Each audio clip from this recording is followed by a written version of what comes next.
യുവജനങ്ങളെ കടന്നു വരൂ. ദേ ഒട്ടും സമയമില്ല, വെറും 2 ദിവസം മാത്രമേ ഉള്ളൂ. ഇന്ന് ജൂലൈ 22-ാം തീയതി ഇന്ത്യൻ സമയം 1:30 മുതൽ തുടങ്ങിക്കഴിഞ്ഞു. അത് 24-ാം തീയതി ഉച്ച കഴിഞ്ഞ് 1:30 വരെ മാത്രമാണ് ഉള്ളത്. വെറും 48 മണിക്കൂർ മാത്രമാണ് ഈ വർഷത്തെ യങ് പ്രൊഫഷണൽ സ്കീം YPS വിസയുടെ ബാലറ്റിൽ ഓൺലൈനായിട്ട് ഭാഗ്യം പരീക്ഷിക്കാനുള്ള സമയം. അതായത് ബാലറ്റിൽ തികച്ചും ഫ്രീ ആയിട്ട് നമുക്ക് എൻ്റർ ചെയ്യാവുന്നതാണ്. ബാലറ്റിൽ സക്സസ്ഫുൾ ആയാൽ ഇവിടെ UK വന്ന് 2 വർഷം ജോലിക്കോ പഠിക്കാനോ ഒക്കെ പറ്റുന്നതാണ്. അതിനായിട്ട് പ്രത്യേകിച്ച് ജോബ് ഓഫറോ അല്ലെങ്കിൽ സ്പോൺസർഷിപ്പോ ഏജന്റുമാർക്ക് കമ്മീഷനോ ഒന്നും വേണ്ട. ഫ്രീ ആയിട്ട് നമുക്ക് ഭാഗ്യപരീക്ഷ നടത്താവുന്നതാണ്. സംഭവം അടിപൊളിയാണ്. നമുക്കൊന്ന് ഡീറ്റെയിൽ ആയിട്ട് നോക്കാം. 18-നും 30 വയസ്സിന് ഇടയിലുള്ളവരും അതുപോലെ ബാച്ചിലേഴ്സ് ഡിഗ്രിയോ അതിന് മുകളിലോട്ടോ ഉള്ളവർക്ക്, ഈ ഒരു ക്വാളിഫിക്കേഷൻ ഉള്ളവർക്കാണ് ഈ ബാലറ്റിൽ പ്രവേശിക്കാൻ പറ്റുക.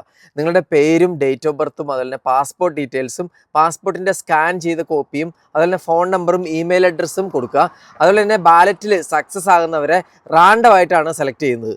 ബാലറ്റ് ക്ലോസ് ആയി കൃത്യം 2 ആഴ്ചയ്ക്കുള്ളിൽ വിന്നേഴ്സിനെ ഇമെയിൽ വഴി അവർ അറിയിക്കുന്നതാണ്.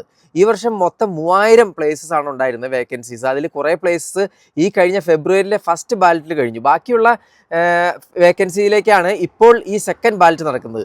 ഈ ബാലറ്റിൽ സക്സസ് ആയാൽ 90 ദിവസത്തിനുള്ളിൽ 319 പൗണ്ട് ആപ്ലിക്കേഷൻ ഫീയും പിന്നെ ഇമിഗ്രേഷൻ ഹെൽത്ത് സർചാർജ് അടച്ച് ഓൺലൈനായിട്ട് വിസയ്ക്ക് അപ്ലൈ ചെയ്യാവുന്നതാണ്. ബാലറ്റിൽ സക്സസ് ആയി കഴിഞ്ഞാൽ ജോബ് ഓഫറോ അല്ലെങ്കിൽ വേറെ സ്പോൺസർഷിപ്പോ ഒന്നും ആവശ്യമില്ല. അതുപോലെ തന്നെ നമുക്ക് വിസ കാലാവധിക്കുള്ളിൽ എപ്പോൾ വേണമെങ്കിലും UK നിന്ന് എക്സിറ്റ് അടിക്കാനും തിരിച്ച് UK വരാനും പറ്റുന്നതാണ്. യാതൊരുവിധ റെസ്ട്രിക്ഷൻസും ഇല്ല. പിന്നെ ഇവിടെ മിക്കവാറും എല്ലാ ജോബ് സെക്ടറിലും തന്നെ നമുക്ക് ജോലി ചെയ്യാനും അല്ലെങ്കിൽ ജോലി നോക്കാനും ഈവൻ സെൽഫ് എംപ്ലോയിഡ് ആകാനും സ്വന്തമായിട്ട് ബിസിനസ് വരെ സ്റ്റാർട്ട് ചെയ്യാൻ പറ്റുന്നതാണ്. ഇനി ഇവിടെ സ്റ്റഡീസിനായിട്ട് വരുന്നവരാണെങ്കിൽ, ആ ഒരു പർപ്പസിന് വേണ്ടി വരുന്നവരാണെങ്കിൽ വിവിധ കോഴ്സുകൾ നമുക്ക് തിരഞ്ഞെടുക്കാവുന്നതാണ്. അതുകൊണ്ട് തന്നെ അധികം സമയമില്ല, നല്ലൊരു ഓപ്പർച്യൂണിറ്റിയാണ്. വേഗം ആയിക്കോട്ടെ, വേഗം മറ്റുള്ളവരിലേക്കും കൂടെ ഷെയർ ചെയ്ത് കൊടുക്കുക. അതുപോലെ തന്നെ അപ്ലൈ ചെയ്യാനുള്ള ലിങ്ക് ഞാൻ ഇതിൻ്റെ ഡിസ്ക്രിപ്ഷനിൽ കൊടുത്തിട്ടുണ്ട്. അപ്പോൾ അത് നിങ്ങൾക്ക് റെഫർ ചെയ്യാവുന്നതാണ്. എന്തെങ്കിലും സംശയം ഉണ്ടെങ്കിൽ കമൻ്റ് ആയിട്ട് ഇടുക. Thank you, by.